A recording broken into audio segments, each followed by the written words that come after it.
This time on Animal Airport, Ross takes on a raging bulldog.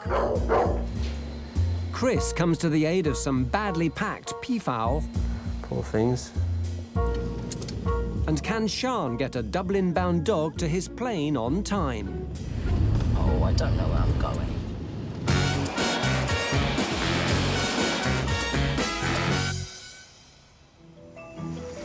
London Heathrow, one of the world's busiest airports. Every year, 500,000 flights arrive and depart, carrying 70 million human passengers and 40 million animals and fish. And while the humans report to passport control, the animals head to the Animal Reception Centre, known as the Ark.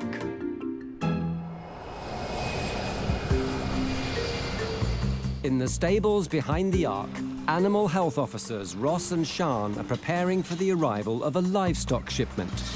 20 lambs, all the way from New Zealand. Sean is one of the Ark's newest employees. She started here 2 years ago after completing a degree in zoology. I'm definitely an animal person. I've always wanted to do something with animals. I didn't really know what it was until I came here. Most of the time it is literally just cats and dogs. So it is quite exciting when something different comes in. These Borderdale lambs are the first of their kind to be brought into the UK. They're here to be crossbred with pedigree British sheep to create a new high-quality breed. I was expecting little tiny lambs. The team have to count the sheep without nodding off and transfer them to a stable. If Ross can get the first few sheep in, the rest should follow. Time to play shepherd. I'm just picking them up. 1118. The not-so-little lambs are proving to be a handful for Sean. I'm gonna run.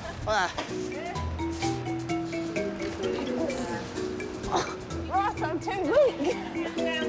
They're just too heavy for her.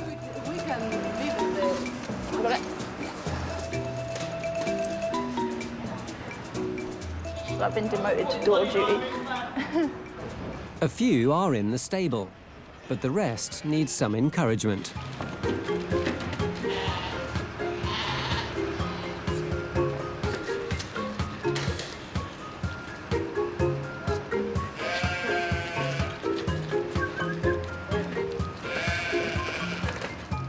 At last, job done. It's easier than I thought it would be. The lambs need to wait for customs clearance before they can continue their journey. But Ross has spotted something. One of the lambs is running into the wall. Just one of them showing unusual behaviour. The lamb appears to be unable to see. The stress of the long journey from New Zealand could have caused temporary blindness, or the lamb could be carrying a dangerous infection. One of the Ark's main responsibilities is preventing the introduction of disease to the UK. The vets need to take a close look at this animal. Obviously, because they're animals which are being imported into the country, they have to be really, really careful and assess them quite thoroughly. If this lamb's carrying a disease which poses a threat to British sheep, the whole flock may have to be destroyed. Every day, around 20 flights carrying animals arrive at Heathrow. Most shipments pass through the Ark problem-free, but from time to time, animals arrive in poor condition. When this happens, the more experienced staff members take over. Animal Health Officer Chris has been at the Ark for 9 years. He's one of the most qualified staff members. I hated school, so I went to college. I did quite a few courses. I've always kept animals as pets, snakes and cats and birds and things like that, so quite an opportune job for me. Chris is taking in a shipment of 9 boxes from Miami. They're called P-fowl. Looks like there's 3 in a box, which could be a bit of a tight squeeze. Concerned by what he's seen, Chris takes the peafowl to the bird wing for a closer look. Birds can carry disease particles in their feathers, so wearing a mask is compulsory here. I mean, ideally, I think at a push, you get 2 birds in one of these little boxes here, and there's 3 in each. Several of the peafowl are injured. For at least 9 hours, they've been crammed into boxes smaller than regulations permit. Exactly like cats and dogs, they need room to turn around without damaging their tail feathers. There's too many in there, they've damaged their tails. Look, it's... Poor things. Bits falling off and feathers falling out. I mean, that obviously wasn't ready to come out because there's blood. Blood in it. It looks like quite a bad wound where feathers have been, or they've scraped them. Dealing with badly boxed animals can be an upsetting part of the job for the ARC staff. It frustrates me that people don't have any common sense. If they just thought about it and thinking, well, hang on a minute, even I could see that's probably a bit too small. I might as well either take one out or get a bigger box, you know? When it comes down to it, I think money's quite a big issue because obviously if they get a bigger box, there's going to be more money. If they take one out, they're going to have to get more boxes, so it's going to be more money. So they're trying to get what they can for as little amount as possible, really. Chris calls in Deputy Manager Tristan to give his opinion. 9 boxes, 3 in each. 3 each? 3. That surprises me, yes. At a push, I would have said OK with 2. You can see that 2 in there would be Ample. yeah, about right in the stocking density. We've got quite small specimens here, and Yeah. this one's really quite large. The birds are in cramped and inhumane conditions, so they must take action. So we're looking at another 4 or so boxes, but if they're larger, then obviously we can keep 3 to a box and thin them out that way. OK. Chris needs to move some of the injured birds into bigger boxes, but peafowl don't like being handled. With their sharp beaks and claws, Chris could have a fight on his hands. In the stables, there's some good news for the blind lamb.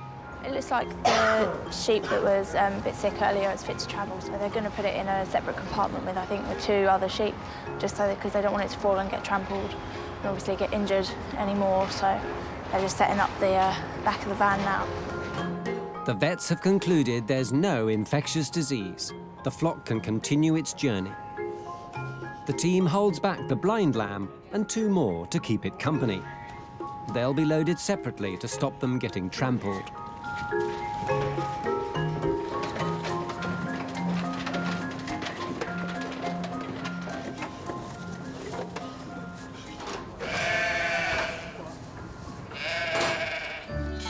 The first 17 lambs are on board. Now the blind lamb and its travelling companions can be loaded into the rear compartment. Finally, the whole flock is safely stowed for its journey and is off to its new home in Cambridgeshire.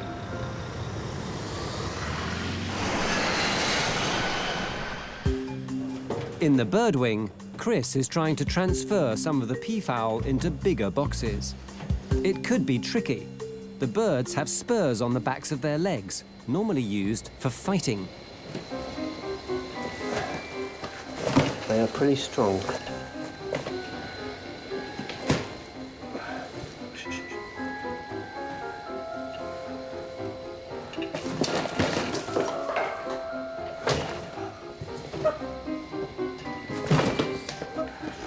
There's no room for manoeuvre in there. I'm going to try and get this one out. They've got such powerful legs. Chris has got it out of the box, but now he needs to avoid getting scratched.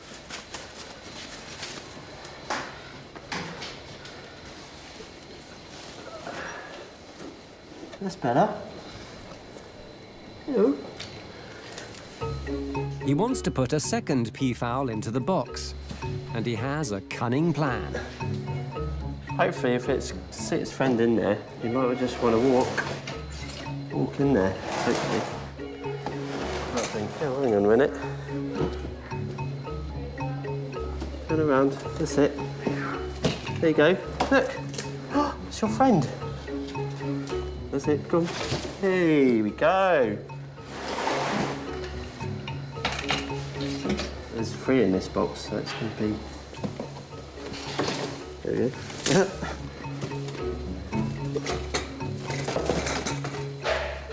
That's it, that's it. There we go, there we go. 15 minutes later, all the peafowl are in their new boxes, each with enough space for the rest of its journey.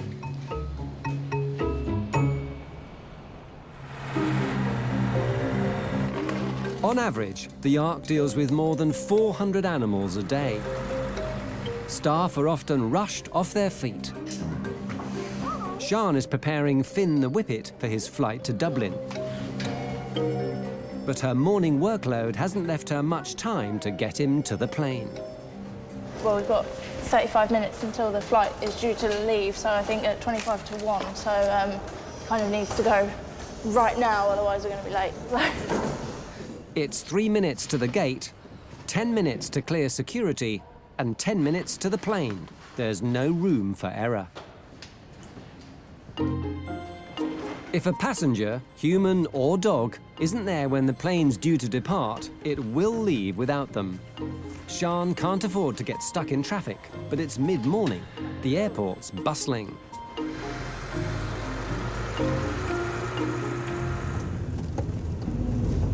I hope there's not a queue at the control point. They won't wait either, that's the thing. And then it'll be our fault they've missed. If Sian doesn't make this flight, the dog may not get to Dublin for days. I don't even know where I'm going either. Terminal 1 is the most complicated terminal to find your way around. I think we've got about 20 minutes until the flight's due to leave, so fingers crossed that they're still there. Just hope we get there on time. Sian's only been driving on the airport for 3 months. She's still learning her way around. Oh, I don't know where I'm going. I really don't have a clue where I'm going. I'm just going to have to wing it, I think. Oh, okay. Oh, this dog is going to miss and it's going to be all my fault. Now I don't have a clue where I am. Oh, God. Sian's lost, and time is running out. Heathrow's Animal Reception Centre plays host to creatures of all shapes and sizes. Some are well-behaved, some aren't. All right, darling. Grace has collected an American Bulldog called Bobby from an Amsterdam flight. And Bobby seems a little grumpy. He is quite big. Don't want to take any chances. Bobby's prepared for battle, but so is supervisor Ross. Ross has been working with animals for more than 16 years. He's always ready for anything the day might throw at him. A typical day at the Ark, for example, last week, 1 minute we were just checking cats and dogs under the pet travel scheme. We were soaking 200 tortoises in 5 minutes later. So you have a rough idea what to expect, but you always take that with a pinch of salt. It's quite hard to tell whether the dog's genuinely being aggressive or it's just quite scared. It could be kennel guarding, so it sees the box is his home, his area. Ross won't take any chances. For dogs like this, the Ark has a police riot shield, usually used to control angry mobs. Just a shield, just a precaution, you never know, just in case. Right, you ready? He's out there, Jules. All animals coming into the UK must have microchips which match their vaccination records.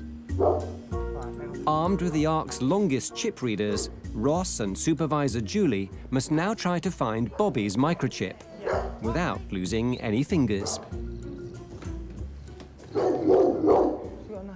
Bobby! Bobby! Hello, Bobby. George, he's right here. He's right here. George, going upstairs. Right, let's see if he'll go out. The door is open, but Bobby is staying put. Ross has a secret weapon. Yeah. Good boy, Bobby. Put it far enough in. I just want his head just to come out so we can... Bobby. Right, you ready with yours? If they can't find Bobby's microchip, they can't let him into the country. He may have to be sent back to Holland. Bobby. Sian is rushing to get Finn the Whippet to a flight that's due to take off any minute. Oh no, where? Oh. She's been lost for some time, but she may have made a breakthrough. I'm pretty sure I'm in the right place. It's going to be one of these stands down here, but I'm not entirely sure which way or now which direction I have to turn in. Oh, God. Finally, Sian finds the right stand. 176. It's gone. It's gone. That's where it's supposed to be. It seems Finn has missed his flight. So that's where our plane was supposed to be. It's not there. So... delayed.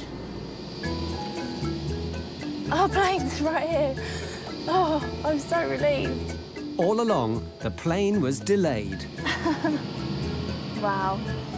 When you see red on the board at work, you just panic. We're bang on time. And we found the stand. Now Sian can see Finn safely onto the plane. Bye, Finn. Bye. Yeah, in the end, all okay. Lovely. Thank you.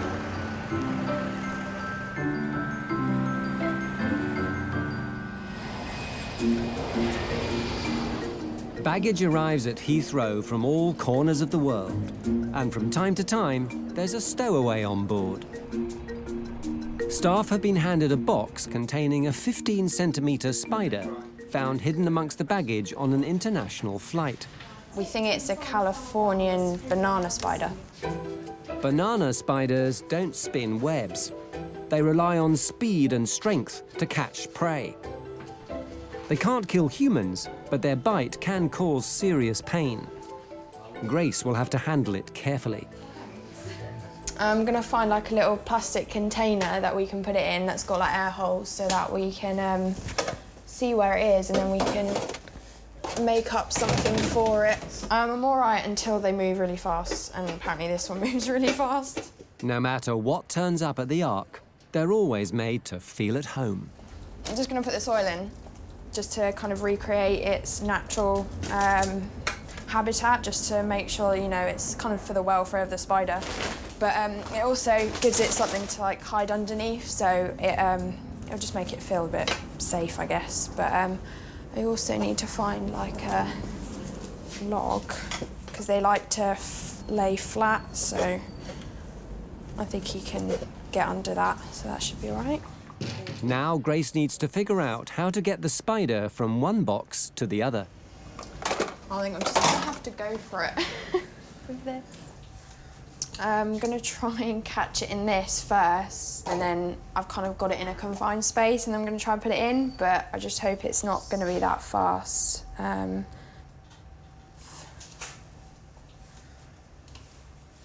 don't want to trap one of its legs, because apparently they have a really painful bite. She's still unsure about the size of her container. I don't know. Don't do it really fast. Damn it.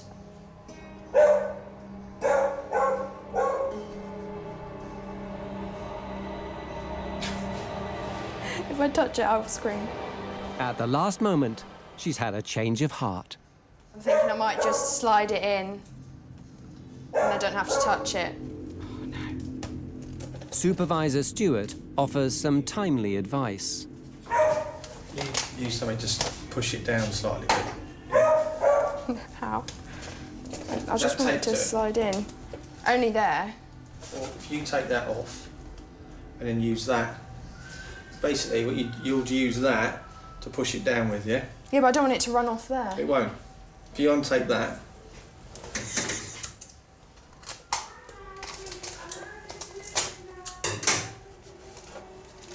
and then just slide it off with it. That's it. Oh my god. There you go. Okay. See? Okay. It's all right.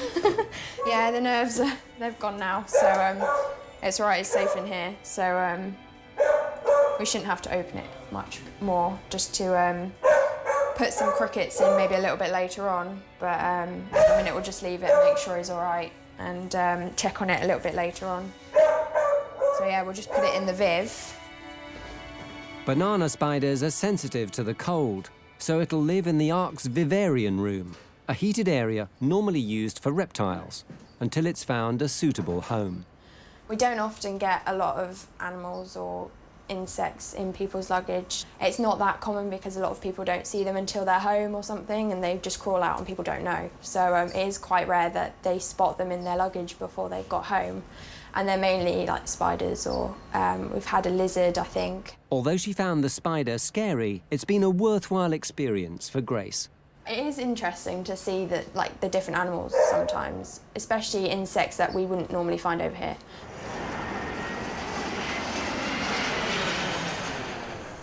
In the waiting area, David, the owner of Bobby, the angry American bulldog, has arrived to collect him. He's got a really good temperament.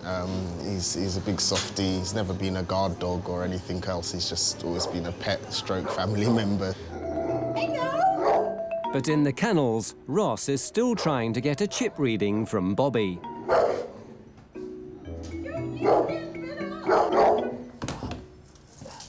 Bobby. Try that now. You might like it. What's this, Bob? His own lead. Bobby, what's that? Called you. Whoa, Bobby. Ross hopes the familiar scent on his lead might calm Bobby down. Hello, Bobby. Hello, Bob. Let me just try it on the driver's collar. Bobby. But Bobby's only fooled for a moment, and they still can't get a reading. Oh, Bobby, what's this? Hello, Bobby. A little smell. What's this? You're going to have to take the lid off. Bobby.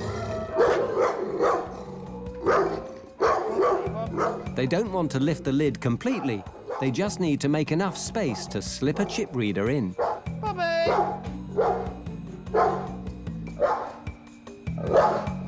Come on, Bob.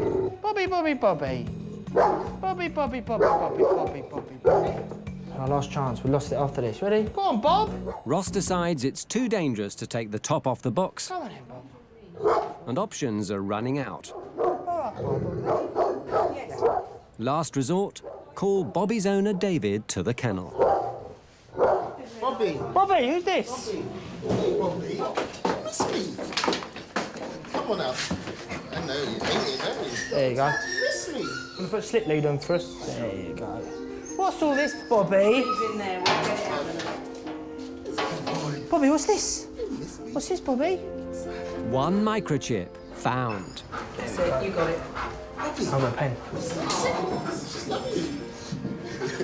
No worries. Stay there, Bobby. Stay there, good boy. There we go, Bobby.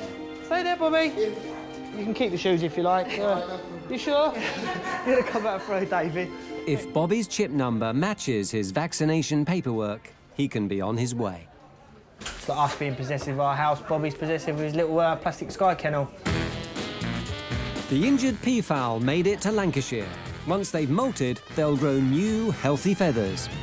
Grace's banana spider stayed at the Ark for 6 weeks. It's now been given a new home by a spider enthusiast. And the blind lamb's sight returned 2 days later. The whole flock's now part of the specialist breeding programme.